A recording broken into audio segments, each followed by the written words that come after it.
আছে। এই ছোট্ট গ্রামের ছোট্ট ঘরেই বাস করত পাতিবাবু, তার অসুস্থ মা আর তার নতুন বউ।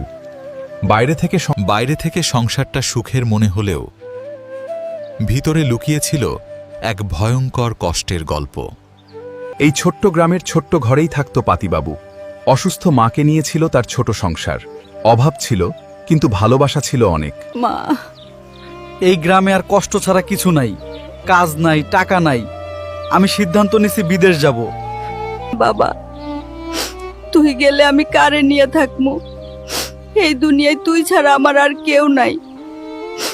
মা, কষ্ট করে 2-3 বছর থাকমু, তারপর টাকা নিয়ে ফিরে আসমু। বাবা, তুই বিদেশ যাইতে পারিস, কিন্তু আমার একটা শর্ত আছে। কি শর্ত মা? আগে একটা বিয়ে কর, একটা ভালো মেয়ে ঘরে রেখে যা, তাহলে আমি একা থাকবো না। ঠিক আছে মা, তোমার কথা মতোই করবো। আমি গরিব মানুষ, কিন্তু একটা ভালো মেয়ে চাই। চিন্তা করো না পাতিবাবু, একটা ভদ্র সুন্দর মেয়ে আছে, আজকেই দেখে আসবা। পাতিবাবু প্রথমবার মেয়েটাকে দেখল। মেয়েটা ছিল শান্ত, লাজুক, ভদ্র। তুমি কি এই বিয়েতে রাজি? জি। আমি রাজি। অবশেষে চলে এলো সেই দিন। সাধারণ আয়োজনেই হয়ে গেল পাতিবাবুর বিয়ে। আলহামদুলিল্লাহ। আজ আমার ঘর ভরে গেল। মা, আজ থেকে তুমি একা না। আমি আপনাদের সেবা করব। বিয়ের পর কেটে গেল 1 মাস। ছোট ঘর হলেও সংসারে ছিল শান্তি। বৌমা, তুই আসার পর ঘরটা আবার বাঁচল। মা, আপনি চিন্তা করবেন না, আমি আছি। তোদের হাসি দেখলেই আমার সব কষ্ট। বৌমা, তুই আসার পর ঘরটা আবার বাঁচলো। মা, আপনি চিন্তা করবেন না, আমি আছি। ছোট ঘর হলেও সংসারে ছিল শান্তি। বৌমা, তুই আসার পর ঘরটা আবার বাঁচলো। মা, অবশেষে চলে এলো সেই দিন।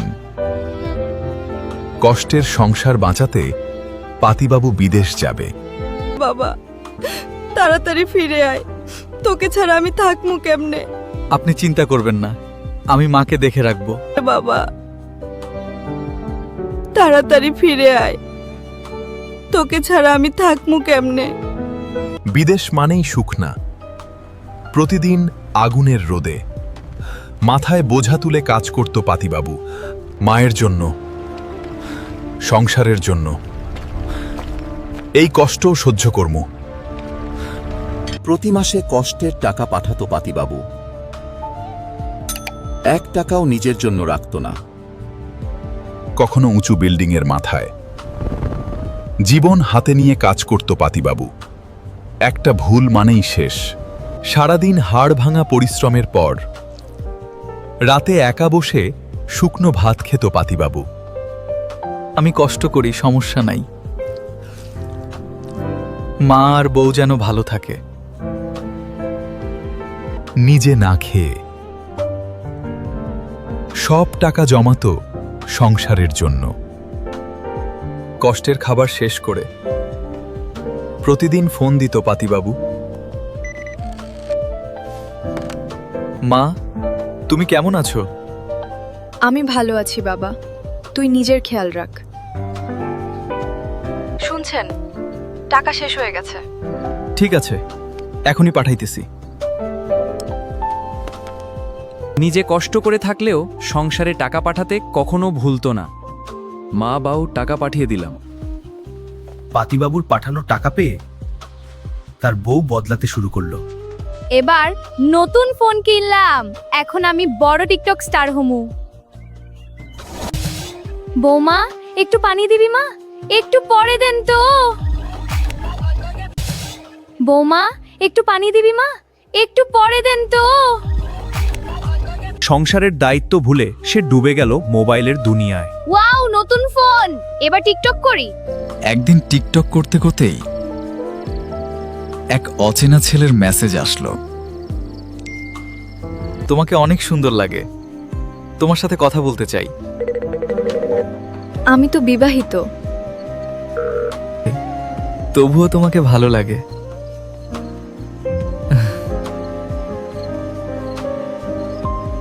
সেই রাতেই শুরু হলো। লুকিয়ে লুকিয়ে কথা বলা। দিন যায়, রাত যায়, প্রতিদিন লুকিয়ে কথা বলতে বলতে সম্পর্ক গভীর হয়ে গেল। তুমি ছাড়া এখন আমার ভালো লাগে না। একদিন তোমাকে নিয়ে চলে যাব। ওদিকে বিদেশে পাতিবাবু কিছুই জানতো না। বিদেশ থেকে আবার টাকা পাঠালো পাতিবাবু, কিন্তু এই টাকা সংসারের জন্য ছিল না আর। আমার কাছে অনেক টাকা জমা আছে। তাহলে আজ রাতেই চলে আসো, আমরা নতুন জীবন শুরু করব। ঠিক আছে, আমি সব টাকা নিয়ে আসতেছি। গভীর রাতে সব টাকা ব্যাগে ভরে ঘর ছাড়ল সে। আজ থেকে আমি মুক্ত, তাড়াতাড়ি আসো। কেউ দেখার আগে। যে ঘর তাকে আপন করেছিল, সেই ঘরই ফেলে চলে গেল সে। সকাল হলে পাতিবাবুর মা ডাক দিলেন।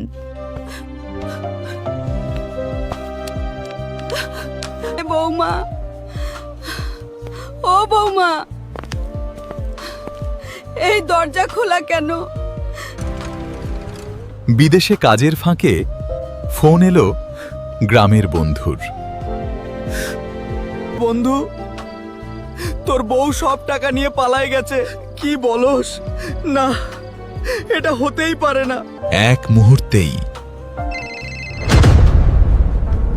ভেঙে গেল পাতিবাবুর সব স্বপ্ন। খবর শোনার পর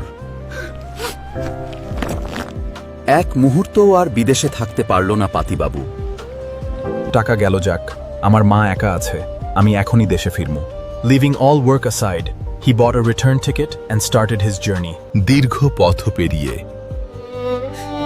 অবশেষে ঘরে ফিরল পাতিবাবু। বাবা, তুই আইসোস? মা, আমি আইছি, তুমি আর কাইন্দো না। বাবা, তুই আইসোস? মা, আমি আইছি, তুমি আর কাইন্দো না। যার জন্য ঘর ছেড়েছিল, সেই ছেলেটি সব টাকা নিয়ে পালিয়ে গেল। না, তুমি আমার সাথে এটা করতে পারো না।